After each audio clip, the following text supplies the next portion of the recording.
pronto, estamos aqui ao vivo também, pelo YouTube. Pessoal, sejam todos bem-vindos e bem-vindas ao Foco Instituto. Esse aqui é o primeiro fórum teológico e eu tenho a honra de receber o meu amigo, reverendo Cleiton Vasconcelos, ele que é mestre em teologia e também licenciado em História, além de ser meu amigo, uma pessoa que nós temos um grande apreço por ele, tanto eu quanto a minha esposa.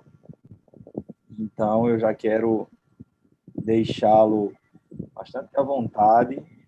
Só vou fazer aqui o convite para os alunos do Focus Instituto, colocar aqui, que eles possam entrar e interagir conosco também, essa noite muito especial. Então, meu amigo, fique à vontade para apresentar-se. Quem és? Quem tu és? Amém. Boa noite, meus irmãos. Desde já agradecer aí o convite aí, né? Nosso querido amigo aí, o reverendo Davidson, juntamente com a sua digníssima aí, né, a doutora Júlia.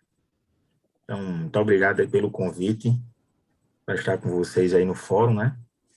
E, como o Davidson falou, nós temos a nossa formação em teologia, em história e em filosofia também, mas há tempo que a gente não trabalha na área, né? E aí eu nem me utilizo muito da titulação, apesar de que é uma área, assim, que a gente tem um apreço muito grande, né, uma paixão muito grande. Estamos aí hoje aí para contribuir com vocês, para a gente compartilhar um pouco, né, os conhecimentos e poder crescer. Coisa boa. Fique à vontade. Amém. O tema de hoje, do nosso primeiro fórum, que tem por tema a importância da teologia para a vida cristã. Estou só aguardando aqui o pessoal, quem for chegando, por favor, vai dando aqui, deixando sua mensagem para a gente saber que ele já já vai começar a responder aqui. Vamos fazer uma sabatina com o reverendo aqui. Mas fala um pouco, reverendo, eu quero fazer uma pergunta. O pessoal vai chegando e você vai falando. Fala um pouco sobre sua história, o seu contato com a teologia, quem foi que te influenciou, por onde você passou e é isso, por onde foi como começaste nesta caminhada? Bem, tudo começou, né, assim, há aproximadamente uns 20 anos atrás, né, quando, por volta ali de 16, 17 anos, eu comecei a levar a teologia mais a sério, né? E aí comecei a me interessar por... Eu já tinha uma prática de leitura, né, fora desses meandros da teologia, mas aí eu comecei a me interessar pela temática, comecei a ler, procurar, buscar, né, conseguir alguns livros com colegas que já faziam seminário, e aí, como sempre, foi difícil, né, a aquisição de livros por conta do valor e coisas relacionadas, então a gente pediu emprestado um livro, e começou ali. Os primeiros estudos, primeiros contatos na igreja local. Havia um rapaz que depois se tornou uma espécie de mentor, né, de tutor. Eu trabalhei com ele abrindo igrejas também, e ele acabou me incentivando bastante a continuar lendo, né, estudando, me emprestava livros. E aí, a posteriori, eu fui tomando gosto, né, pela área, e aí partindo mais para o estudo da teologia no âmbito profissional, ministerial, e aí eu fui cursar o seminário, né? O seminário do Betel, e aí a gente esteve lá estudando durante 4 anos, né? E aí a gente teve a oportunidade de se aprofundar nos temas teológicos, conhecer diversos autores, né? E sempre trocando experiências com professores, com colegas. E aí depois vem, né, a pós-graduação, os cursos licenciatura paralelos a isso, que vão agregando, vão somando, e aí, aos poucos, a gente vai agregando conhecimento, e desde então, um pastor local, né, a gente nunca deixa de estudar, de ter contato com a teologia, né? Então, até hoje, dando aula em seminários, trabalhando na igreja local com estudos, pregações, constantemente.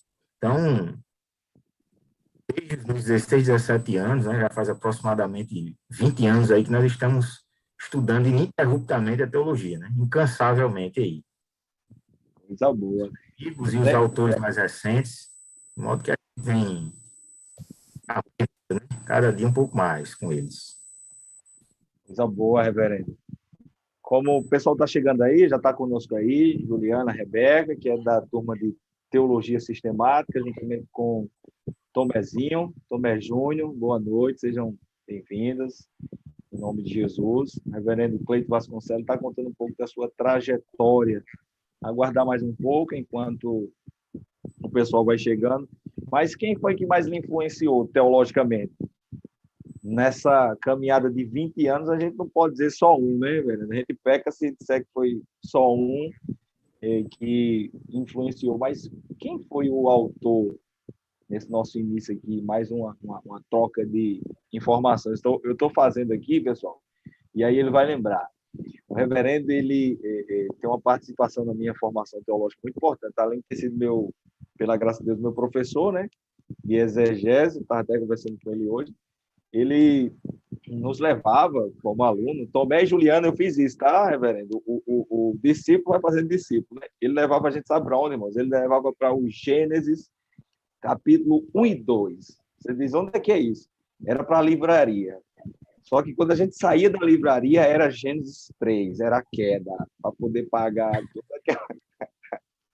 E eu estou lembrando aqui, reverendo, o que acontece? Lembra quando foi para Recife e o vendedor chegou com um livro dizendo: leve esse livro de biografia, você tem que ler essa biografia. Aí eu disse: meu amigo, você tem que ler a minha biografia, a minha vida. Você tem... Então, reverendo, quem foram aqueles teólogos que trouxeram para você assim, e até hoje você diz, rapaz, leiam este aqui? Eu acho que tem essa pergunta aí, mas a gente já pode pensar um pouco nesse que o senhor aí leu ou conheceu no início e etc. Conta aí. Com certeza, usando aquele fraseado do Jonas Madureira, né? Tem muita gente aí que a gente não pode passar dessa vida para outra sem deixando de ler, né? O C.S. Lewis, o Chester, quem mais eu poderia dizer? O próprio Bavinck, né? Jonathan Edwards, John Owen, quem mais? O Piper, Timothy Keller, Andreas Kostenberg, quem mais eu poderia dizer? O Sam Storms, Michael Horton, quem mais eu poderia dizer? Deixa eu olhar aqui para ver se eu vejo o nome dele aqui. Steve Lawson, Francis Pro. Na verdade, é a galeria incontável, né? Então, vai passar teólogos excelentes, né? Sem falar dos titãs, né? Da patrística, né? Agostinho, Anselmo da Cantuária, que é o meu preferido ali, né? Bernard de Clairvaux. A gente tem aí uma gama gigantesca, né? Wayne Grudem, Berkoff. Na verdade, assim, a gente poderia citar aqui, durante alguns minutos, assim, teólogos extraordinários, né? Claro que a gente não deixa de ser impactado por aqueles professores, né, que passaram pela vida da gente, pelos próprios alunos, né? Amigos, colegas de ministério, ovelhas, que acabam influenciando a gente, né? Ou instigando as discussões teológicas, o aprendizado, o desenvolvimento teológico, isso é muito importante. A gente pode negar a importância dessas relações, né? Conosco aí também está a Larissa Dantas. Boa noite, seja bem-vinda. Ela é da turma de Teologia Histórica. Ela estava aqui, acabamos de ter uma aula agora, ela disse que saiu igual nas segunda-feira nas aulas. Isso aqui no momento literário a gente vai falar um pouco mais. Estávamos meditando um pouco sobre o Santo Agostinho, que, meu Deus do céu. É incrível. Então, reverendo, o pessoal vai chegando, porque está marcado para as 9 horas, mas pontualmente, como bons ingleses, né? Chegamos antes para poder já receber o pessoal aí, né? Que está todo mundo aí esperando para ler, para que você leia aí a pergunta e possa também. Eu vou ter um fórum amanhã também, e a gente fica naquela, o aluno fica naquela, né? Eita, vai ler minha pergunta, vai ler. Vai sim, quem mandou a pergunta, ele vai ler. Daqui para Jesus voltar, ele termina de responder aí. Eu brinquei com o pessoal, velho, e eu disse, vocês estão pensando que estão fazendo pergunta a Deus, né? É um ser humano, meus irmãos. Vocês... Mas então, Reverendo, como é bom a gente poder recordar, né? Que tempo precioso. Eles Certeza. está também aí. Fala um pouco dessa interação. Como é bom os alunos, né? Você está tendo a oportunidade de um aluno seu lhe convidar para você também abençoar os alunos do seu aluno. Olha que coisa boa que Deus faz. Certeza. Boa noite, gente. Eu não, nesse formato online, né? Não estou conseguindo ver vocês, mas eu acredito que todos estão me ouvindo, né? Eu não consigo ver, é assim mesmo, né? Eu acho que só quem você consegue ver é você, né? Você consegue vê-lo se você abrir em outro aparelho no YouTube. Aí você vai conseguir ver. Chegou aqui o Júlio Sempre Alerta. Eu não sei quem é o Júlio Sempre Alerta, não sei se é o irmão da Juliana Rebeca, mas quem está aí? Quem é o Júlio Sempre Alerta? Um aluno novo aí, varão. Foi tu que mandou para ele? Foi? Não. Sempre Alerta, ele está aí, varão. O Júlio. Amém. Seja bem-vindo. Então, respondendo a sua pergunta, assim, é uma satisfação, né? Para a gente, assim, para o pessoal que não me conhece, Davidson é uma pessoa querida, um amigo querido, um dos melhores alunos, né? Que a gente teve enquanto professor no seminário, pessoa extremamente dedicada, esforçada, sempre, assim, se desdobrando, né? Tendo uma vida cheia de atividades, de responsabilidades, mas nunca deixou de cumprir as suas obrigações, né, enquanto aluno, entendendo aquela premissa, né, de que tudo que a gente faz é para a glória de Deus, né, e tentando fazer com excelência. Então, ele foi meu aluno em algumas disciplinas. Eu lecionava sempre aquilo que estava envolvido com a interpretação, né, então a hermenêutica, a análise nos sinóticos, teologia sistemática e grego, né, grego 1 ao 4 e depois a exegese. E assim, ele sempre foi um dos alunos que se destacou, né? Em tudo que trabalhou e eu penso, até por aquilo que a gente conversa, que talvez a disciplina que tenha mais marcado a vida dele foi o grego, né? Culminando na exegese, né? Porque quando o pessoal viu a grade, até o próprio o responsável pelo seminário disse, não é possível, a gente não vai conseguir cumprir essa ementa aqui. Eu disse, a gente vai cumprir essa ementa aqui. E a gente conseguiu. E realmente aquela turma que você, Deus, participou, de fato, na exegese grega, foi a melhor turma que a gente teve naquele cenário. Eu não aliviava mesmo, não. E, nas aulas, você sabe que presencialmente a gente analisava Da minha exegese, varão. Eu me lembro, Rebeca, da minha exegese. Foi se é Mysterium tu Deus ou Mysterium tu Christus. O bom grego. O menino que a gente dá a luz a ele, né? A gente nunca esquece, não. É da gente, né? A gente tem que esquecer jamais. E aí, eu trabalhava na sala Filemon e assim, As Colossenses, né? É. Cada aula, assim, era uma coisa extraordinária, assim. Na sala era muito bom. O que a gente aprendia, o compartilhamento, né? E, assim, realmente, vocês estão de parabéns, né? E vocês estão em boas mãos, né? Ele saiu um excelente, como excelente aluno, com certeza, por tabela, ele é deve ser um excelente professor, com certeza. E vocês só têm a ganhar, a crescer, né? Com ele, com as orientações e a mentoria dele, né? Eu não Graças a estou te Deus. ouvindo, estou te ouvindo, agora eu estou te ouvindo. Pronto, agora vamos lá, né, Varão? Eu acredito que o pessoal que vai chegando aí, mas eu já quero dar boas-vindas também. Boa noite a Cristina Barros, que é da Teologia Apologética. Ela, minha sogra, e também Letícia, ela que é da boa idade, viu, Varão? Ela está estudando exegese. É uma. Muito bem. Eu não posso chamar ela de senhora, é, ela deve estar ainda agora. Não chama ela de. Nem chama de Dona Cristina, nem Dona Neilda. É Neilde e Cristina. Então, Cris, seja bem-vindo, em nome de Jesus.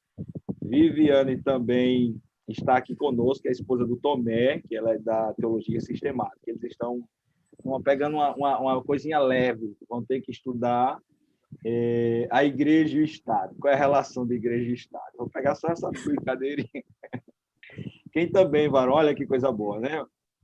Agora posso dizer que estamos aqui as 4 turmas. Marizélia Lins, lá de São João do Cariri. Irmã Olha aí, Marizélia, que coisa boa ter a senhora aqui, juntamente com... Então, temos aqui das 4 turmas, né, alunos representando de Teologia Apologética. São 2 turmas de Teologia Apologética, né? Na verdade, Cristina está ainda. Cristina de Apologética, ela está na parte da hermenêutica. E Marizélia, ela terminou a apologética e entrou agora em exegese. A teologia do Jorge Curioso. E o pessoal que está na sistemática está terminando a eclesiologia para entrar em escatologia. E a turma da teologia histórica, nós começamos hoje e eles estão aí com a cabeça fervendo, porque leu muito Agostinho hoje à noite. Agostinho falando sobre literatura macia, Agostinho. Só Agostinho. Então, já está conosco Lúcia Alves. Quem for chegando, vai dando um oi aí. Sejam todos bem-vindos, bem-vindas. Ainda vamos começar e, a partir de agora, já quero passar para o reverendo pegar essa bênção para ele aí, essas perguntas macias e suaves. É com você, meu irmão. Deus te abençoe. Fique à vontade. Pode citar a pergunta e a pergunta. Então, meus irmãos, a gente, assim, a dinâmica, eu vou lendo o nome da pessoa, vou lendo as perguntas e vou respondendo. Claro que nem sempre a resposta vai satisfazer vocês, né? Isso é um fato. E outra, né? Eu vou também, dentro das minhas limitações, responder, até para não guardar nenhuma mágoa de ninguém, né? Que vocês também não enviaram nas perguntas aí. E vou tentando responder. Se de fato eu destoei um pouco do que você tensionava, né? Porque às vezes você fez uma pergunta, aí ou eu não entendi, ou talvez você não tenha se feito entender. E aí você pode interagir aí, né? Se você está aí, você coloca o que é que você quer dizer com isso que você disse. Como um bom... Exato. E assim, como o fórum é dentro do tema, né? Todos perguntaram a respeito do tema, talvez a resposta de uma pergunta ela já consiga satisfazer a resposta de uma outra, né? Ou eu responda uma outra com a resposta anterior, né? Tá ok? Então, a primeira pergunta aí, generosa, né? É do nosso querido reverendo Davis, é do professor. Ele perguntou assim, quais as principais razões para estudar teologia? Eu não vou dizer o que é teologia agora. Eu pretendo dizer o que é teologia na medida que eu vou respondendo para vocês. Até para que seja mais didático. Pelo menos eu compreendo que será mais didático assim, tá joia? Então, existem várias razões. Claro que eu elenquei apenas algumas, tá bom? Pelo menos 3. Então, a primeira razão, para conhecermos mais e melhor a Deus e a sua vontade para servir com excelência. Então, nessa primeira resposta, eu acabo dando 2, 3 respostas, né? Então, Qual o objetivo da teologia? Conhecer mais e melhor a Deus, e por tabela a sua vontade, para servi-lo com excelência. A segunda resposta, para poder lidar de maneira sábia e sóbria com as questões cada vez mais complexas em diversos campos do conhecimento. Então, provavelmente na mentoria, vocês ou estão estudando, principalmente a teologia histórica, estão observando que desde o início passam a surgir muitas discussões sobre o cânon, a divindade de Cristo, a própria Trindade, e questões que envolvem a teologia em si. E isso não cessou ali, essas discussões elas não têm desdobramentos. E hoje nós estamos numa realidade onde a sociedade, e eu incluo a igreja nisso, né? Ela está cada vez mais exigente. Então, não tem outra saída, né? Então, nós damos teologia para poder lidar de maneira mais sábia e sóbria com essas questões. Quem estuda ética aqui, ou quando vocês chegarem lá, vocês vão ver a complexidade do que existe hoje, por exemplo, para um pastor lidar dentro da igreja. Desde questões como eutanásia assistida, como talvez alguém desejar ser mãe solteira dentro da igreja, ou alguém que não pode ter filho e receber a proposta de alguém de ser barriga de aluguel. Então, a teologia serve para também nós podermos lidar com essas questões. E uma última resposta que eu coloquei aqui é para expor de forma consistente e segura o evangelho de Cristo e as suas nuances. Então, nós somos chamados para anunciar, né? Pregar, fazer discípulos. E o próprio Pedro vai dizer isso, que a gente tem que dar razão da nossa fé. A gente tem que demonstrar, a gente tem que trazer as claras. Então, respondendo a resposta do professor de vocês, né? Com as principais razões, conhecermos mais e melhor a Deus, e a sua vontade para sermos com excelência, lidar de maneira sábia e sóbria com as questões complexas em diversos campos do conhecimento, e expor de forma consistente e segura o Evangelho de Cristo e suas nuances. Então, pergunta 2, quem perguntou foi Caio. Existe a possibilidade de os homens terem alterado algo da Bíblia, já que se passaram tantos anos? Caio fez uma pergunta bacana e muito complexa também. Existem milhares. Bom, vou tentar responder assim. Existe uma ciência que trabalha com isso que Caio abordou aqui. Quem trabalha isso aí em exegese, em escritologia, é a crítica textual.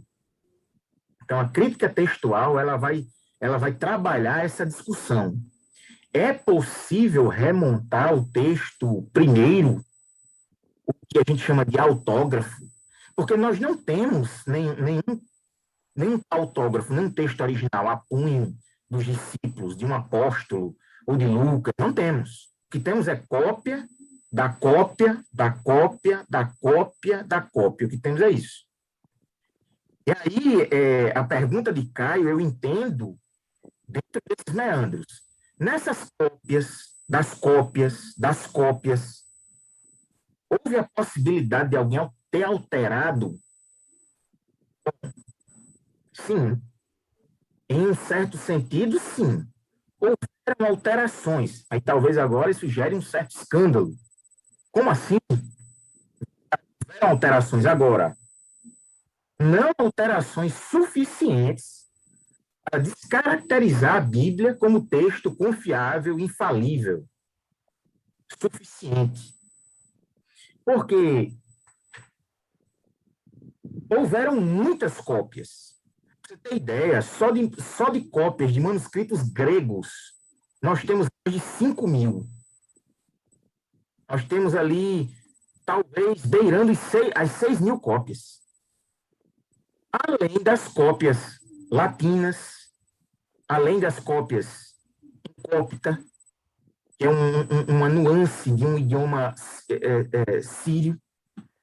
Então, nós temos milhares e milhares de cópias. Agora, eu vou dizer uma coisa para vocês aqui. A Bíblia, como documento histórico, texto melhor documentado do mundo.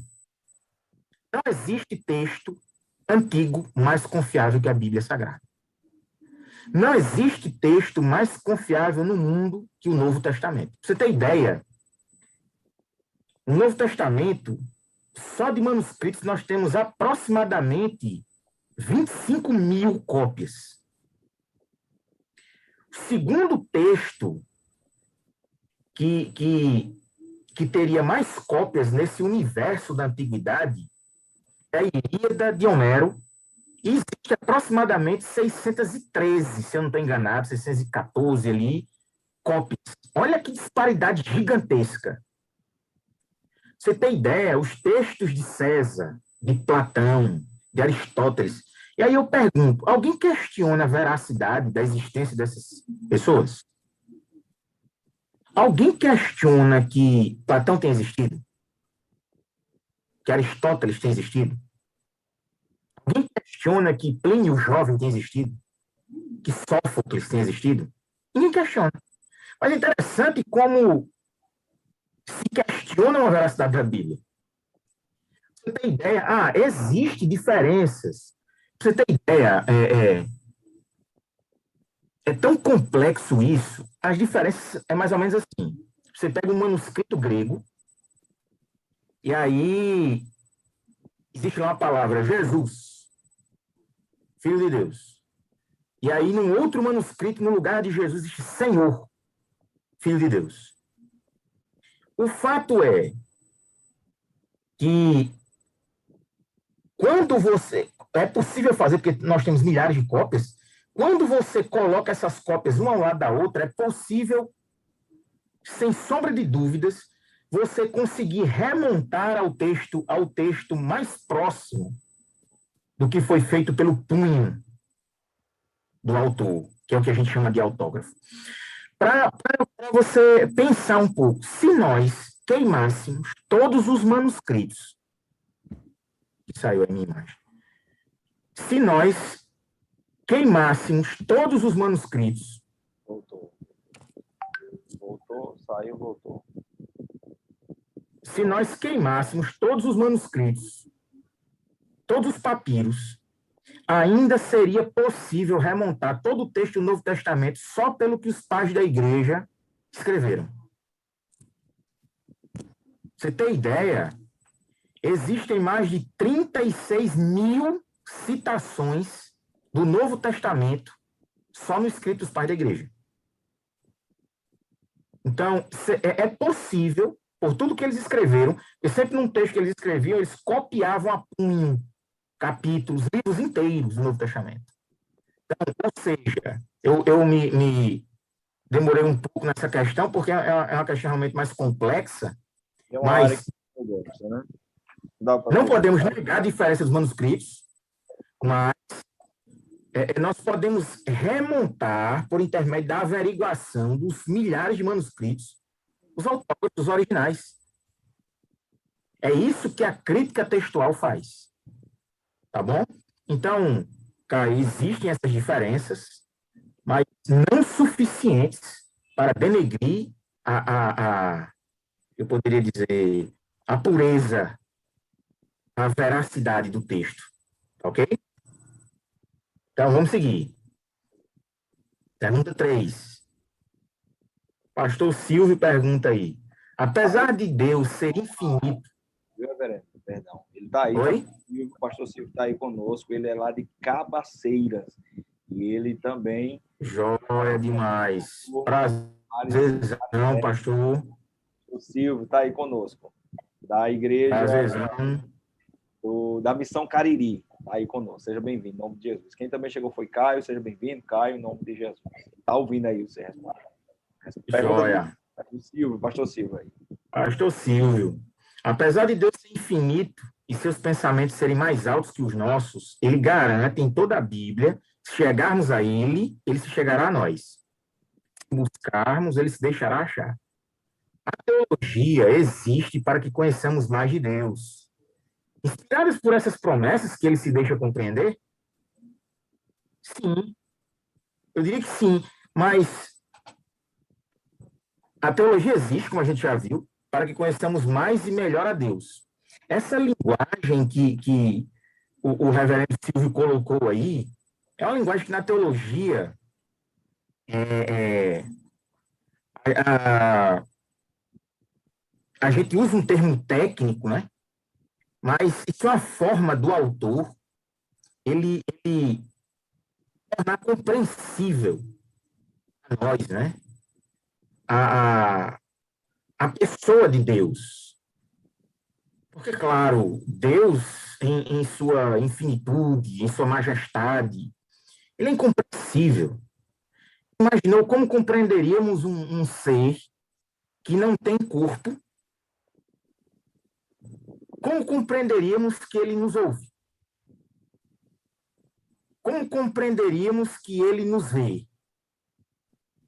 Então, a própria teologia, no afã de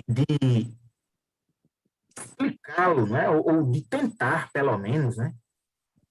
De buscar explicar um pouco melhor a respeito dele, aí ela usa, até porque Deus, ao se utilizar dos escritores, ele não os descaracteriza. Eles continuam usando uma linguagem humana, né? Na verdade, Deus, se revela porque ele assim o quis, e ele fez a sua revelação, ele se propôs a fazer na Escritura Sagrada. Então, para que pudéssemos conhecê-lo melhor, nós teríamos que recorrer ao texto, ler e se utilizar dos mecanismos. E aí eu já começo a explicar o que é teologia. Que a teologia, grosso modo, seria esse estudo de Deus. Alguém faz uma pergunta lá embaixo mais elaborada, o que é teologia? Mas, a grosso modo, é esse estudo de Deus.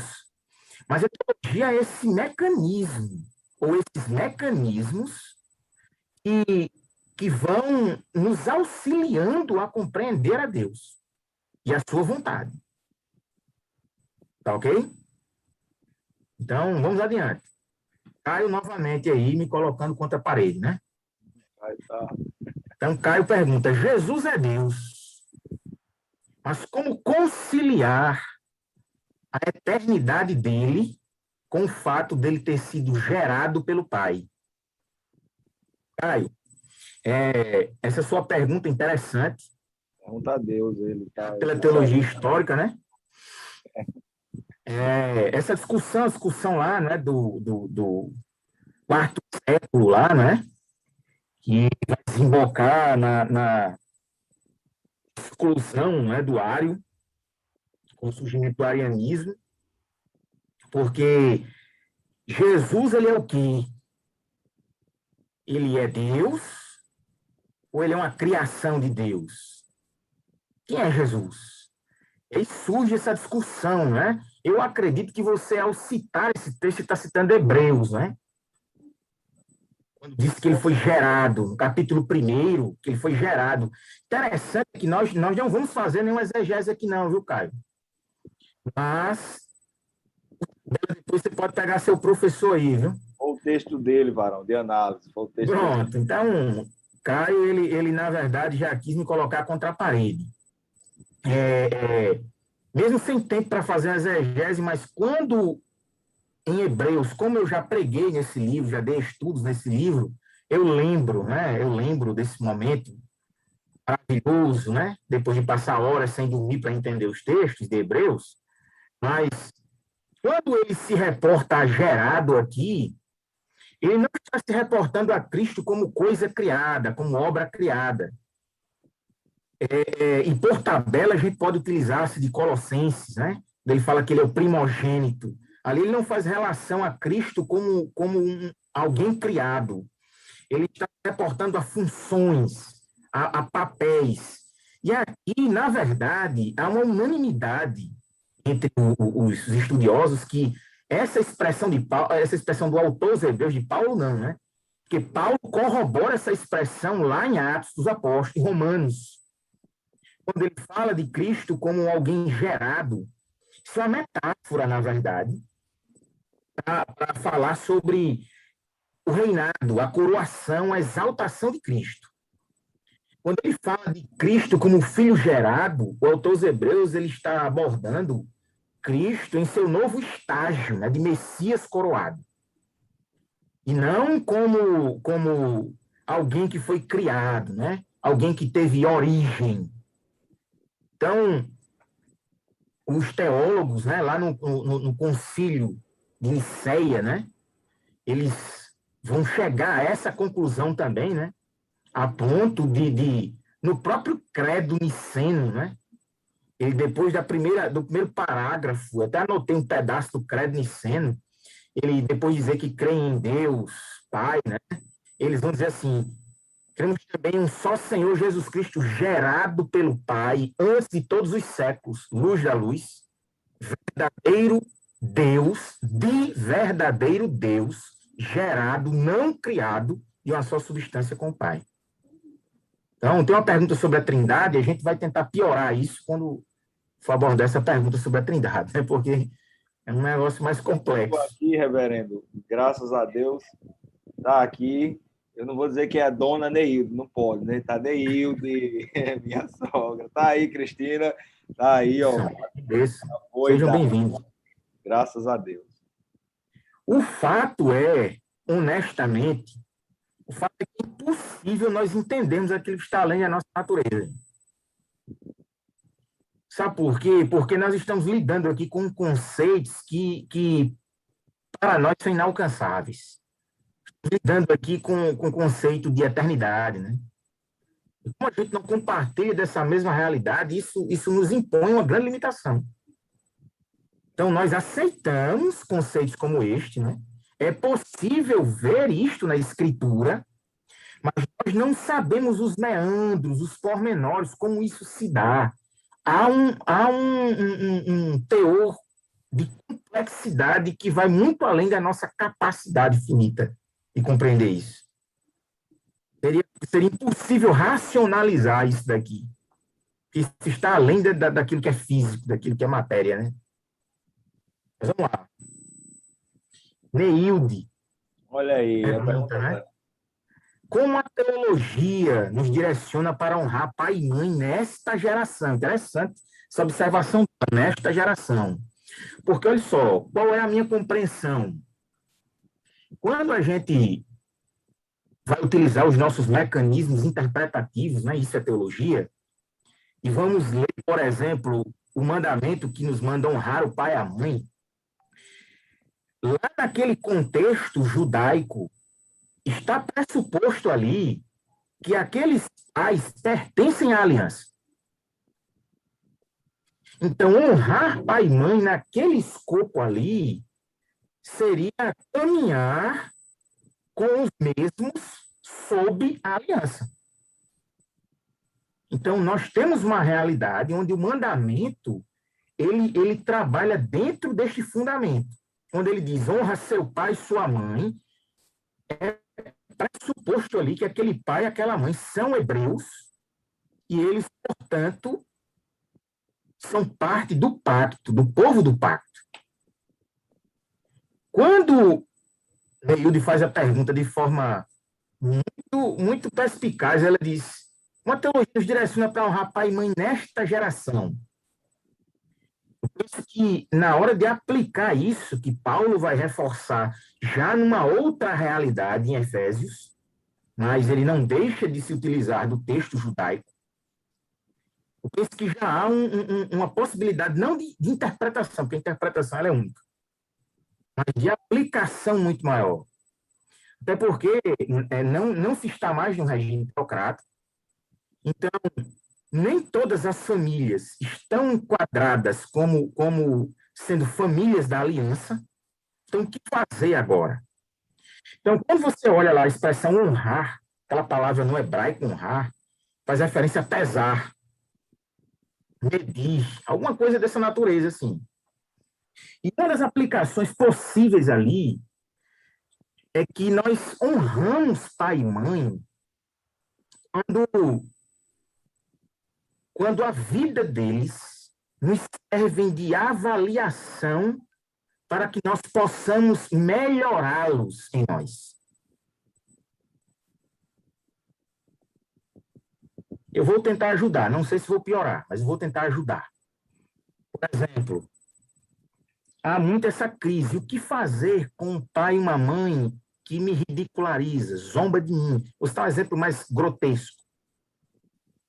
Que me enxerga como uma espécie de oposição. O que fazer? Baixar a cabeça, ignorar, fazer de conta. Eu penso que honrar pai e mãe não tem a ver com isso. Estou dizendo que você vai partir para o embate. Mas o fato é que honrar pai e mãe, nesse sentido, significa entender que, ainda que ele nos exponha a esse tipo de situação, ele não deixa de ser pai e mãe nesse sentido, mas eu não sou obrigado a absorver e a seguir, a tomar este parâmetro como exemplo para a minha vida. Então, na medida que eu peso, minha função como servo de Deus é honrá-lo, eu tenho que avaliar a postura, o comportamento e ser um instrumento de Deus para não reproduzir isso aos meus filhos. Então, a teologia, ela nos direciona, né, nessa condição, nessa condução, principalmente nesta geração que a gente vive, né, de famílias ecléticas. Então, vamos adiante, né? Não sei se... Que coisa boa. O pastor Silvio já está fazendo mais perguntas, viu, Varão? Quem chegou também foi a Amélia, é uma jovem lá também do Cariri. Joia. Da Amélia. Tem pergunta dela aí, né? Já vai ser respondido. Pastor Silvio, segura aí, pastor. Não sei nem se o Silvio vai para o céu. Ainda bem que foi pela graça. Já viu outra pergunta. Um abraço, meu pastor. Tem aqui Viviane. Hoje, vemos temor por parte de alguns em estudar teologia. Como demonstrar a importância do estudo da teologia na vida cristã? Muito boa essa pergunta da Viviane, né? Viviane, vemos muita gente receosa, temerosa, né? E acredite, tem pastor que morre de medo quando os membros começam a estudar teologia, viu? Sim, tem. Como demonstrar a importância? Vivendo a teologia que se estuda. Então, a melhor forma de nós demonstrarmos a importância que nós atribuímos à teologia é buscando melhorar e se aperfeiçoar para poder viver essa teologia, né? Aplicando o estudo dessa teologia nas mais diversas áreas da minha vida. Não me recordo agora se foi a W. Pink ou a W. Tozer que disse assim, se a minha teologia não me torna mais santo, para que me serve? Então, a melhor forma de demonstrar é vivendo ela. Seguindo aquela máxima, né, do Francisco de Assis, que diz assim, tome cuidado com a sua vida, porque talvez ela seja a única Bíblia que as pessoas leiam. Então, nós somos uma Bíblia viva. E como podermos viver a Bíblia? Como sermos Bíblias vivas? Qual a melhor maneira? Entendendo teologicamente a Bíblia da melhor maneira. Não é? Vamos adiante. Tomé. Em tempos passados... Oi? Esposo de Viviane. Em tempos passados, estão aí o casal teólogo. Teologia era diretamente para quem queria ser pastor. E isso bloqueava, ele colocou entre aspas, algumas pessoas de buscar conhecimento. Ainda hoje podemos ver esse preconceito por parte das pessoas, sim, também. Com certeza. E eu coloco assim, em vários arraiais evangélicos podemos comprovar essa verdade. De lugar que é meio que proibido estudar teologia. Existem lugares que, equivocadamente, acredita-se que a teologia é uma espécie de criptonita da graça de Deus, da unção, do poder de Deus. Então, a teologia, ela meio que remove todo e qualquer teor de piedade daquele que a estuda. E isso a gente sabe que não é verdade. Pergunta 8, Larissa. Quais são os principais erros que cometemos ao estudar teologia? Para isso, eu penso que existem muitos, mas eu elenquei 3 aqui, certo?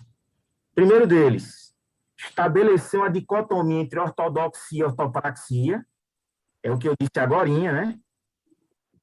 Com respeito à questão de viver a teologia. Ortodoxia é a teoria, é aquilo que eu racionalizo.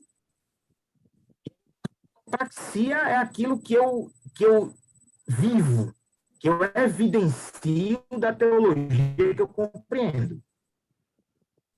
Então, e a sequência é essa mesmo. Se você ler Romanos 12, quando Paulo vai dizer no verso 2, rogo-vos, pois, irmãos, pelas misericórdias de Deus, que apresenteis os vossos corpos em sacrifício vivo, santo e agradável a Deus, que é o vosso culto racional, não é assim? Então, se você observar, ele continua dizendo assim, não vos conformeis com este século, mas transformai-vos pela renovação de quê primeiro? Da mente, para que experimenteis, ou seja, boa, perfeita e agradável vontade de Deus. Então, se o evangelho ele não alcançar aqui, qualquer manifestação e qualquer reflexo desse suposto evangelho que eu tenha é falso. É no mínimo, emocionalismo, vazio. O evangelho, ele é experiência, mas experiência pautado na compreensão, no entendimento, no estudo teológico. Segundo erro, desenvolvê-la como um fim em si mesmo. A teologia não é autossuficiente. A teologia ela é um método, ela é uma forma, ou algumas só existem teologias. São formas, maneiras como nós buscamos entender melhor a Deus na sua revelação. Mas não caiamos no erro do catolicismo medieval, de colocar tradição sobre a própria Escritura. Não caiamos no erro de colocar a minha teologia acima da revelação escriturística. A revelação escriturística, ela pauta os meus estudos e não o contrário. Por último, atribuir à teologia um status que ela não tem. A minha teologia não é inerrante. A minha teologia não é infalível. Inerrante e infalível é só a Bíblia. Larissa ainda. Quais as dicas para que esses erros não sejam cometidos? Não incorrer nos erros da questão 8. Agora, eu respondi agorinha. Bem prático. Então, tá joia, Larissa? Próxima, Jussara. Lá do Cariri, mais um. Jussara faz uma pergunta aqui de arrancar os cabelos, né? Cadê ela? Uma teologia explica a Trindade Santa. Olha aí. Essa daí foi forte, viu, meu irmão? Jussara, a teologia não explica a Trindade, não. Ela constata a existência da mesma no texto sagrado. Então, a relação trina da divindade é um dos temas que transcende a capacidade humana. Ainda que os humanos, no caso nós, sejamos regenerados. Mas a compreensão da Trindade, ela é o que está além. Assim como a ideia do Cristo eterno, não criado, mas gerado do Pai. Nisso daqui, eu vou tentar dar uma pinceladinha maior. Por exemplo, quando o teólogo vai à Bíblia, que olha só, muitas discussões que você vai ver na patrística, vocês estão vendo isso, teologia histórica aí com Davidson, não eram discussões ainda no período do Novo Testamento. Mas que, por exemplo, quando os teólogos vão começando a estudar o texto, vão se dirigindo ao texto, então, eles vão observando que a Bíblia revela um Deus que meio que exige, que obriga-nos a ser explicado em 3 pessoas. E aí, a Trindade, na verdade, é uma espécie de experiência vivida pela igreja que necessita de explicação. Você tem um pai. Mas, de repente, você tem manifestações do Cristo que não é Jesus ainda, mas que é o anjo do Senhor, é aquele que Josué adora e não pede para parar, é aquele que se coloca diante dos pais de Sansão, de Abraão, do próprio Jacó, e assim, em várias cristofanias e teofanias. Então, você chega no Novo Testamento, o problema se agrava, porque esse Deus, ele encarna. Estamos lidando com dois deuses? O que é isso? Quem é esse? É o Filho de Deus? Mas como é o Filho de Deus se ele diz que é Deus, mas que faz a vontade do Pai, mas que ao mesmo tempo ele não se exclui de ser adorado? Alguém tem que explicar isso. Você chega no batismo, está lá, o Espírito em forma de pomba, ele em pé e a voz do Pai ecoando. O que é isso? Alguém precisa explicar isso. Lógico que não está na Bíblia o termo. Tertuliano é quem vai dar origem a esse termo. Mas o fato é que o termo não está lá, mas a Trindade, enquanto experiência, está lá. Enquanto realidade, está lá. Então a igreja tem que dar uma resposta para isso. Os teólogos têm que dar uma resposta para isso. Ainda que a teologia não consiga explicar, mas ela constata, existem, estão aqui. É um em essência, mas são pessoas distintas. Então, em rápidas palavras, eu poderia dizer isso aí, né? Muito a manga, mas para aqui aí é o Tratado de Trinitate de Agostinho. Já diziam que aqueles que tentaram explicar exaustivamente a Trindade criaram a heresia. Então, é melhor parar, viu, reverendo? Porque senão os alunos... Deixa eu fazer referência aqui, está conosco também a esposa do pastor Silvio, a missionária Kézia. Ela está elogiando a iniciativa do Fox Institute em realizar esses maravilhosos estudos interativos. Seja bem-vinda, missionária. É uma alegria poder ter os alunos aqui. Eu estou feliz pela presença, o pessoal compareceu, graças a Deus. Alguns ainda não chegaram, ainda dá tempo, tem algumas perguntas aí. Vai ter um momento literário também. Quem sabe, né, reverendo? Quem sabe? Vai que rola um sorteio aí, né? De algum... Jesus é o dono do ouro e da prata. Já... Olha a exegese que ele está fazendo do texto, né? Olha aí que benção. Vamos lá, reverendo, continuando aí. Vamos lá caminhar para os finalmente aqui. Amélia, como conciliar teologia como fé e ciência? Acho que, não sei se ela queria dizer com fé e ciência. Ela está aí, olha aí, Amélia. É o seguinte, Amélia, eu poderia dizer, eu vou tratar aqui fé nesse âmbito como a própria teologia, né? Porque a teologia tem essa busca pelo sobrenatural.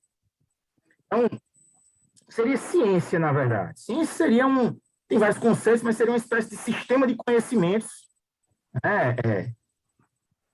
Para compreender as leis naturais. Seria uma definição de ciência. O que eu penso é que a fé e a ciência são 100% conciliáveis. Se eu sou honesto com a minha teologia, com a minha fé, e se eu sou honesto com a forma de fazer ciência. Porque, na verdade, tanto a teologia, ela preza pela verdade, a boa teologia. Nós entendemos que nós prezamos pela boa teologia. Ainda que não entendamos a teologia como infalível, mas nós prezamos por uma teologia verdadeira, por uma teologia que preza pela veracidade dos fatos. E a ciência, quando ela é honesta, é uma espécie de casamento perfeito. Há até um teórico que diz assim, a ciência, ela seja talvez um caminho a Deus mais seguro que a própria religião. Ela está dizendo, já que a teologia é uma fé e também uma ciência, como conciliar, né? É isso que o senhor está... Exatamente. Declaração aí, porque, já assim, perceber, né? Isso aí. quando você entende... Porque, assim, ó, a teologia, ela tem que se fundamentar... Na verdade, a teologia, ela pode se fundamentar em algumas bases. Porque, assim, quando você vai estudar Deus, você tem pelo menos 3 bases para estudar Deus. Você tem a natureza, você tem a consciência e você tem a Bíblia. A teologia, ela se utiliza dessas bases. Aí, se você observar, a teologia já se fundamentou na natureza. A teologia natural. É isso que é a teologia liberal. Quando a teologia liberal ela se baseia apenas na natureza... Depois ele vai aqui, falou o tema, ele já apareceu. Olha aí. Quando se baseia na teologia natural, os teólogos liberais eles removem a sobrenaturalidade da revelação. E aí eles criam o que a gente chama de deísmo. Eles não negam que Deus existe, mas eles entendem que Deus é indiferente ao que ele criou. É a história do relógio. Deus criou o mundo, deu corda, é indiferente. Então, na melhor das hipóteses,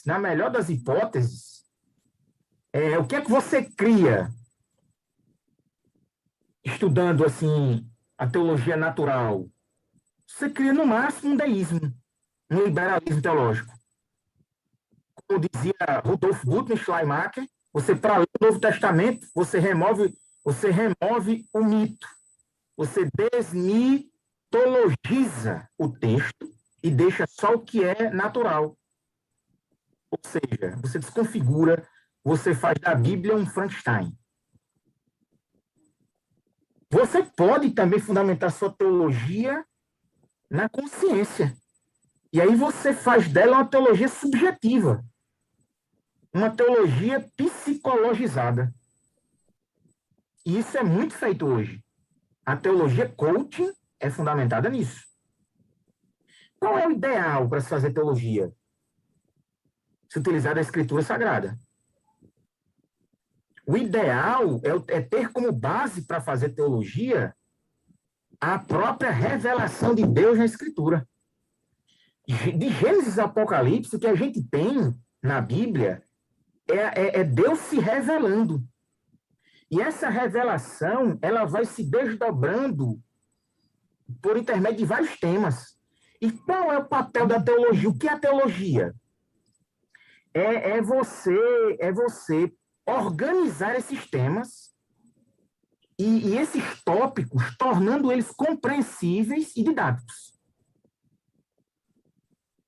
A teologia não é a palavra de Deus, não é a Bíblia, mas ela não pode estar separada dela. A gente já acabou de ver o problema que dá. Então, mas também não é possível ler a Bíblia sem fazer teologia. Então, quando eu faço ciência de forma saudável, o que é que eu estou fazendo, na verdade? Eu estou analisando, né? Investigando o mundo, utilizando fazendo uso, né? Daquilo que cremos que foi o próprio Deus com a sua sabedoria, aquela mente inteligente que se trabalha no que eles chamam de design, né? Então, nós vamos enxergando essas evidências que vão nos apontando para alguém maior do que nós. Por isso eu digo, quando eu faço ciência de forma honesta e coaduno isso com uma teologia honesta, não há divórcio nenhum. O problema é quando eu já tenho como pressuposto na minha ciência de que Deus não existe. De que foram essas leis abstratas e abjetas que deram origem a tudo. E não uma mente inteligente, um ser superior, maior que todos nós. Tá ok? Então, vamos para a próxima, né? Questão 12, Rebeca. Quais dicas para quem começou a estudar teologia? Livros, referências. Dá aqui umas 3 dicasinhas aí, viu, Rebeca? Frequentar participativamente dos cursos da sua igreja, escola bíblica, culto, doutrina. Eu estou pressupondo que a sua igreja tem escola bíblica e um culto doutrinário saudável, certo? Então, anotando, levando caderno, gravando mensagens. Então, essa é a primeira dica. Segunda, comprar e ler boa literatura. Aí vocês estão bem assessorados aí com o mentor de vocês, tentando vocês aí, né, até sorteando boa literatura. Que tipo de literatura? Introdução aos testamentos, comentários bíblicos, livros de interpretação bíblica, claro, tudo ao seu tempo, né? Então, e por último, investir em cursos na área. Então, na medida que você vai se aprofundando, na medida em que você vai ansiando por mais, você vai agregando. E aí, fatalmente, você vai chegar a um resultado satisfatório, ok? Como a teologia mariana, como a teologia se depara diante do calvinismo e arminianismo? Isso aqui é uma resposta para a gente passar aqui em 5 dias. Tem que ter, né? Na verdade, aqui, Mariana, é o seguinte, nós temos um choque de teologias aqui. Nós temos o choque da teologia arminiana, né, que na época não era conhecida assim, era conhecida como a teologia remonstrante, o documento que eles vão levar questionando a teologia reformada, que é nomenclatura por nós é de calvinista, mas o sistematizador, né? Então, há uma teologia, os remonstrantes vão pedir, ou vão solicitar uma revisão na soteriologia reformada. Isso é calvinismo versus arminianismo. E aí, esse revisionismo dos remonstrantes vai dar origem ao que a gente chama de Sínodo de Dort, onde ele se reúne por quase um ano, em várias sessões, e se termina no acróstico, né, no acrônimo que a gente chama de TULIP. Mas, na verdade, a TULIP foi a resposta à teologia remonstrante que questionava a soteriologia reformada. Então, qual foi a teologia que eles levaram? Livre-arbítrio, eleição condicional, expiação limitada, graça resistível e é possível cair da graça. Qual foi a resposta dos calvinistas, dos reformados, o Sínodo de Dort? Depravação total, eleição incondicional, expiação limitada, graça irresistível, perseverança dos santos. Mas como reflexão para nós? Como lidar aí, né? Como ela coloca assim, como a teologia se depara, uma reflexão para nós, né, que isso é feito em várias literaturas assim mais sóbrias. Meus irmãos, calvinistas ou arminianos, nós ainda estamos lidando de forma limitada com a grandiosidade daquele Deus que salva. Mesmo eu entendendo que a doutrina reformada, ela melhor interpreta e melhor se aproxima de teologia saudável, eu não seria tolo de achar que ela é infalível. Então, nós ainda estamos muito aquém da grandiosidade desse Deus soteriológico, que de forma misteriosa escolhe antes da fundação do mundo. Então, Cristo morreu antes de ser crucificado. É que eu entendo isso.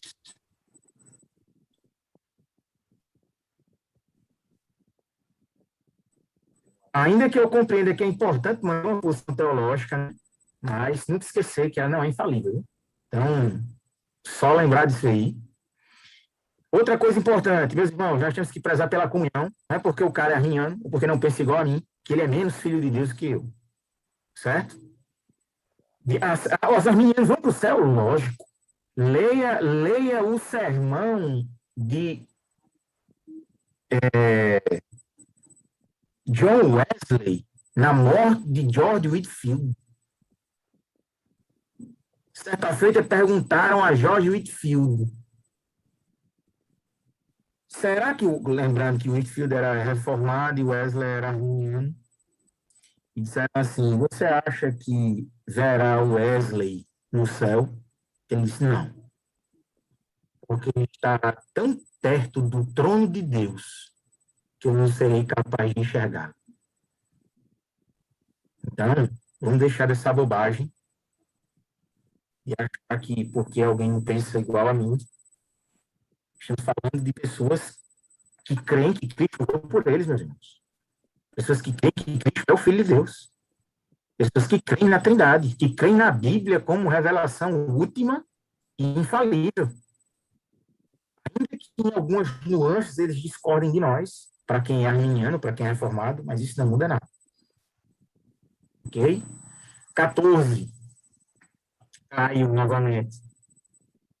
Como e quando surgiu esse termo teologia? Boa, tá de Caio.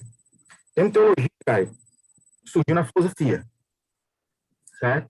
Theos, logos. Theos, logia. Claro que logos não tinha essa ideia que tem no Evangelho de João, por exemplo. João se apropria desse termo grego e diz que logos ou logos é a palavra que se faz carne. Logos, na filosofia clássica, era lógica. Então, a teologia, ela é oriunda da filosofia e ela prezava pelo estudo crítico da natureza dos deuses, dos seres divinos, né? Das suas atribuições, da sua relação com os homens das diversas religiões. Na verdade, Platão usa esse termo no texto dele lá, no diálogo dele lá na República. O que é que Platão tensionava quando cita aquilo? O objetivo dele, né, era abordar a compreensão da natureza divina de forma racional. Quando Platão cita teologia, ele está citando nesse aspecto aí. Porque se você for olhar, se estuda a literatura grega, você vai ver as nuances do grego em vários períodos, né? O grego clássico, o grego koineu, o grego bizantino. Então, cada período caracteriza a forma como os gregos faziam literatura. Então, na verdade, os pré-socráticos faziam literatura de forma poética. Eles utilizavam a língua clássica para fazer poesia. Quando Platão cita a República, ele cita para se opor aos pré-socráticos que faziam uso da literatura poética, né? De um determinado modo. Só que Platão, quando cita isso, ele está sendo original ao citar, mas os pré-socráticos, os anteriores a ele, Platão está citando isso no século V a.C. Os pré-socráticos já tinham uma ideia do que era teologia. Aí Aristóteles vai trabalhar o termo dando uma nuance maior. Aristóteles ele vai citar o termo teologia em dois aspectos. Em um aspecto, ele vai se reportar o termo teologia como filosofia primeira. E o que é que ele quer dizer com isso? Mais na frente chamaram isso de metafísica. Ou aquilo que está além do que é palpável. Mas também Aristóteles citava teologia de forma pejorativa. Quando ele se referia a autores como Hesíodo e Ferécides, para falar que o que eles escreveram era mito. Então, de forma pejorativa, Aristóteles usava o termo teologia da mito, mas também ele usava o termo teologia para se referir a uma filosofia primeira, aquilo que deu fundamento à teologia. E isso chamaram metafísica. Mas o que nos interessa é quem foi o primeiro, quem foi o abençoado a se apropriar desse termo. Santo Agostinho, Cidade de Deus. Santo Agostinho se apropria do termo, e aí, a partir de então, o termo teologia ele começa a ser utilizado para nunca mais deixar de ser, né, na realidade cristã, medieval a posteriori na realidade cristã moderna e pós-moderna. E, por último, Letícia. Como perder o medo de estudar teologia? Estudando, Letícia. É isso que você está fazendo aí. Então, gente, encerramos aqui o fórum, as perguntas. Eita, coisa boa. Não vou. Nós já estamos aqui, pessoal. Eu sei que se eu fosse, tem algumas perguntas mais aqui no chat, mas eu acredito que foi alcançado o objetivo. reverendo responder as perguntas que foram colocadas lá. E quem fez pergunta aqui também colocou lá. Eu só quero fazer menção a de Marizélia aqui, o pastor Silvio fez mais uma, mas eu vou fazer a menção da de Marizélia, e fazer eco também, né, reverendo? Diante de tudo que foi respondido, a pergunta dela é como conciliar, ou vamos pensar em aplicar a teologia neste momento em que vivemos pandêmico. Como trazer aplicações práticas para esta hora. Aplicar? Necessidades, elas são diversas, né? Necessidades e respostas, porque depende da esfera, usando a linguagem do Kuyper, né? Na esfera política, na esfera da ciência, na esfera familiar, ou no luto, na família a gente pensa no luto, na esfera do trabalho, pensando aí quem está na linha de frente, tanto dentro de hospitais quanto em supermercados, farmácia, etc., pensando nessa realidade aí onde vivemos um momento tão caótico, né? Nós que temos uma segurança e uma certeza, o nosso Deus, e aqui eu já adentro, né? Ele, é verdade que Deus não existe? É uma pergunta, né? Que ele é eu sou, já que tudo que existe foi criado. É verdade, sim, que ele existe. E as respostas foram todas elas bem passadas aí. Mas vamos pensar aí uma aplicação prática, reverendo, e depois a gente vai para o momento literário e eu já faço os agradecimentos finais. A aplicação aí, tem em vista essa questão do momento pandêmico? Sim. É isso? Exato. Quem perguntou, Marizélia, foi? Foi, irmã Marizélia, lá do Cariri. Marizélia. Ô, mulher abençoada. Olha, Marizélia, uma coisa importante sabermos é que Deus é soberano. Deus é soberano. Deus é o Deus da pandemia, por que não? Mas Deus é o Deus na pandemia. Eu não me responsável por essa pandemia, porque isso não me é estranho, tendo em vista quando nós, de forma até simplória, fazemos teologia. Deus é o Senhor das nações, quer os homens queiram ou não. E Deus tem os seus meios para tratar, para cobrar, para exigir, né, contas daqueles que estão debaixo da sua soberania. E será que Deus também não estaria pedindo contas de nós como igreja, uma vez que o juízo de Deus começa sempre pela casa do Senhor, né, pelo povo de Deus? O fato é que o papel da igreja na pandemia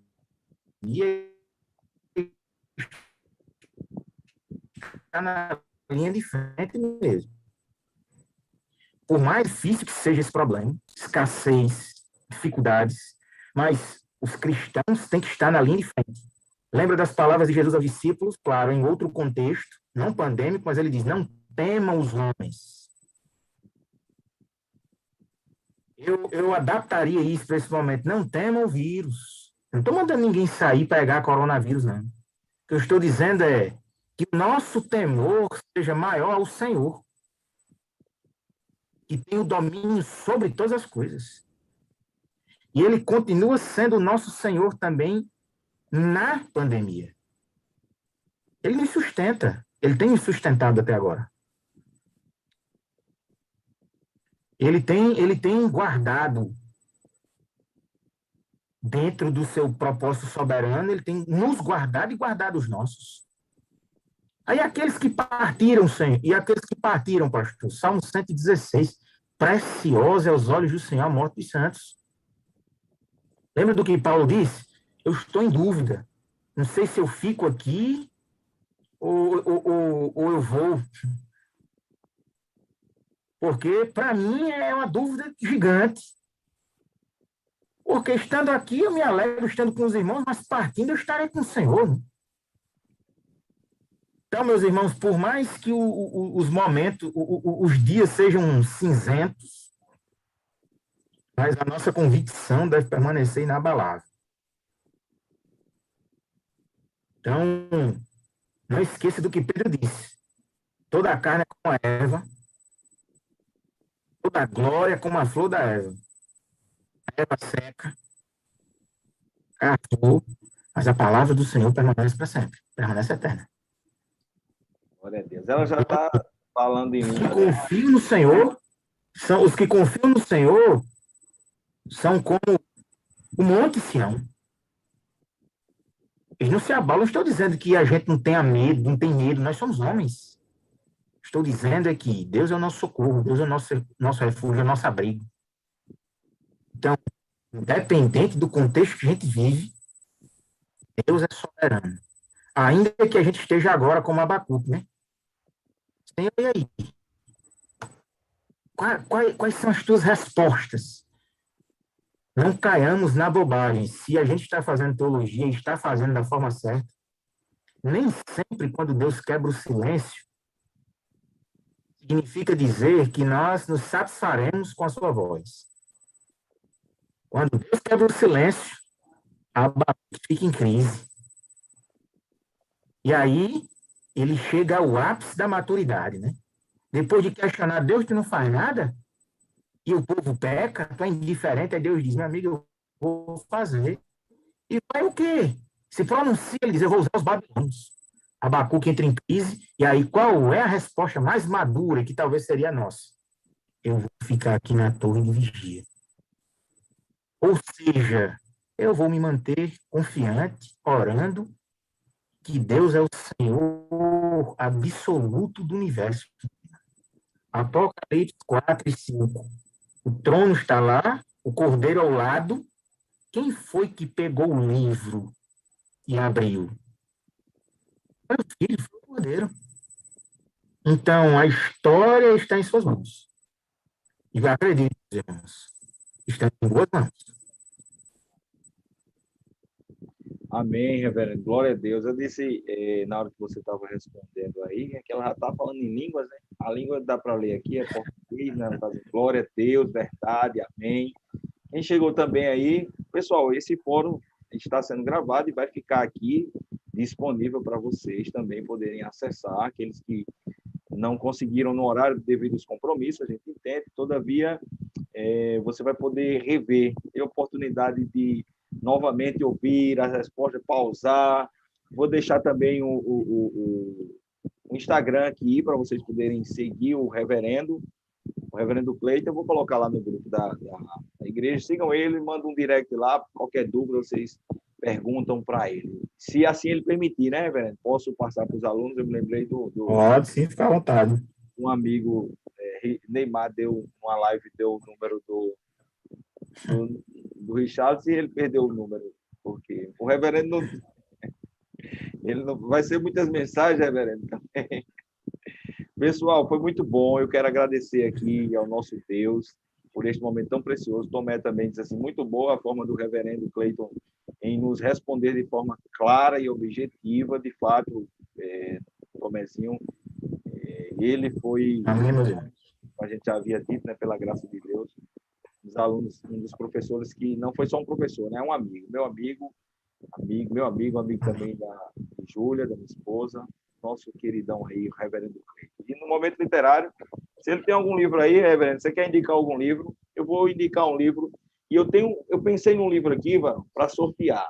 É um livro simples, eu acredito que esteja até nas mãos do pessoal da sistemática, né? Que já fica até aquela cobrança, né? Sabe aqueles memes, né? Deve estar rodando na mão do pessoal da sistemática, eu acho que eles já leram, né? É um livreto finíssimo, mas de uma preciosidade. Eu não estou lembrado do nome do autor, mas é da Vida Nova. Eu vou botar no grupo lá e eu vou ver como é que eu vou fazer, juntamente com Júlia, porque sorteio é graça, e a gente vai por meritocracia mesmo. A salvação é que é pela graça. O sorteio também é graça. O sorteio, às vezes, é injustiça, né? Porque o cara tem que ter alguma resposta dos alunos, enfim, né? Vamos fazer algo como a gente teve da primeira vez, se você parar para pensar, reverendo, se você vê o que os alunos ganharam, camisa, caneca, players também, foi uma coisa... Tanto Está bom aí, viu? foi um negócio incrível, incrível. Então, pessoal, ó, algumas dicas de leitura. O pessoal da Patrística viu hoje, ó, da Teologia Histórica. Eu sei Excelente. que aqui é o Agostinho, o reverendo falou, toda a base teológica e muita da boa filosofia ele encontrou aqui. Ele retirou aqui. Teve muitas falas do reverendo que os pressupostos estavam inseparáveis do Santo Agostinho, né? Um livraço, livraço, livraço. É tanto para questões históricas, teológicas, quanto filosóficas. Você faz um apanhado, também teologia sistemática. Na verdade, se a gente parar para pensar, ele vai estar em todas as áreas das questões teológicas, né? O Agostinho. Outro também, Agostinho já dorme no Senhor, este está entre nós, o Verne Poydras, Senhorio de Cristo, a turma lá do Cariri, eles viram o Poydras. Chegou hoje, viu, pessoal? Ó, uma dica muito boa de leitura, O Senhorio de Cristo, do Verne Poydras. Esse livro é uma belezura. Outro também, que está entre nós, esse daqui, Tomezinho é interessante, reverendo, que na hora dos slides lá, quando estava a foto do autor, do teólogo, em preto e branco, ele já dizia logo, né? Isso aqui já morreu, né? Está em preto e branco, né? Ele matava logo a charada. Esse não está em preto e branco, não, viu, Tomé? Teologia Natural, uma nova abordagem. O Alistair McGrath, eu vou colocar, viu, reverendo? Fica a dica também. Tem uma palestra dele, ele esteve palestrando pela Mundo Cristão, ele lançou um livro que ele faz uma análise da teoria do Einstein. É muito bom. No caso, a Amélia, que perguntou sobre questões de ciências e fé, o Alistair McGrath, ele tem uma palestra, nossa, esse aqui também, Herman Doyle, a filosofia, você que gosta de filosofia, esse livro aqui, você nunca mais será o mesmo. Todavia, você é o mestre aí, mas tem esse aqui, ó. O Deus de Dawkins. Dawkins do McGrath. McGrath também, né, Varão? E, ó, outro também, Varão, ó. Apologética também do McGrath, né? McGrath. Esse autor aí, tá vendo? Todo teólogo tem que ter. O outro, ó, Aldo Plantinga, esse aqui também chegou hoje, Ciência, Religião e Naturalismo. Estou muito ansioso para ler por causa da influência deste aqui para este. Esse aqui está em preto e branco, apesar de ser um livro e uma edição incrível, maravilhosa. Então, este daqui é a base para este daqui. O Plantinga bebeu muito. Continue abençoando o ministério, pastor Cleito e todos que o fazem. Reverendo pastor. E essa belezura aqui, eu botei no grupo lá, eles viram. Nossa, já usei ele hoje, Barão. Isso é uma... incrível. Então, pessoal, eu vou dizer as normas do sorteio. Na verdade, não será sorteio. Fox e tudo, estamos juntos. Do sorteio, na verdade, a premiação vai ter um livro para eles, viu, reverendo? Um livro que vai educá-los na questão do conhecimento. É alguém que é teólogo também. Eu não estou lembrado do nome dele agora, mas é de Edições Vida Nova, um livretozinho. Não me recordo o nome do... Teólogos... É algo... Eu não estou... Quando eu encontrar, eu relembrar aqui o nome dele, aí eu passo para o pessoal e coloco no grupo, tá bom? Reverendo, muito obrigado. Esta é a primeira de muitas. Acredito que vamos planejar mais algumas coisas aqui para abençoar o Focus, e eu sei que eu posso sempre contar com a sua presença aqui. Todos os alunos, alunas, que Deus abençoe. Foi muito bom esse tempo precioso aqui com vocês. Eu quero pedir que o reverendo nos despeça em oração, em nome de Jesus, e nós iremos encerrar este primeiro fórum teológico, a importância da teologia para a vida cristã, com o reverendo Cleiton Vasconcelos. Esse é o Foco Instituto.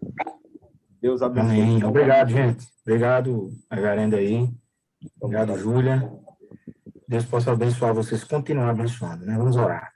Bondoso Deus, muito obrigado por esse precioso tempo que o Senhor nos possibilitou aqui, compartilharmos um pouco da teologia, da tua palavra, a Deus, e podermos compreender o quanto o Senhor tem levantado homens e mulheres em todos os lugares, espalhados por todos os lugares, para poder te servir com excelência, com apreço. Ó Deus, e oramos, rogamos para que o Senhor mantenha os teus filhos de pé, que o Senhor os sustente, os abençoe. Ó Deus, e que essa porta que o Senhor tem aberto através dos teus filhos, com essa mentoria, com o Focus Instituto, que o Senhor continue provendo, mantendo, para que eles continuem sendo instrumento de bênção na vida dessas pessoas. Que as pessoas sejam abençoadas, edificadas, e que o Senhor possa ter o nome glorificado por todos aqueles que passarem pela mentoria teológica, por todos aqueles que fizerem parte deste trabalho tão maravilhoso e extraordinário. Essa é uma oportunidade que eu sou grato a Ti e que o Senhor nos possibilite, Deus, estarmos sempre juntos, compartilhando as verdades preciosas da Tua palavra. E que o Senhor continue sendo o nosso maior objetivo, vida. Muito obrigado, nós somos gratos em nome de Jesus. Amém. Reverendo, muito obrigado. Acredito que o pastor Silvio também esteve conosco, está aqui ainda, no Web Nossa Rádio, com a missionária Rose, lá do Cariri também. Deus abençoe todos os irmãos de todas as mentorias aí, em nome de Jesus. Reverendo, forte abraço. Tamo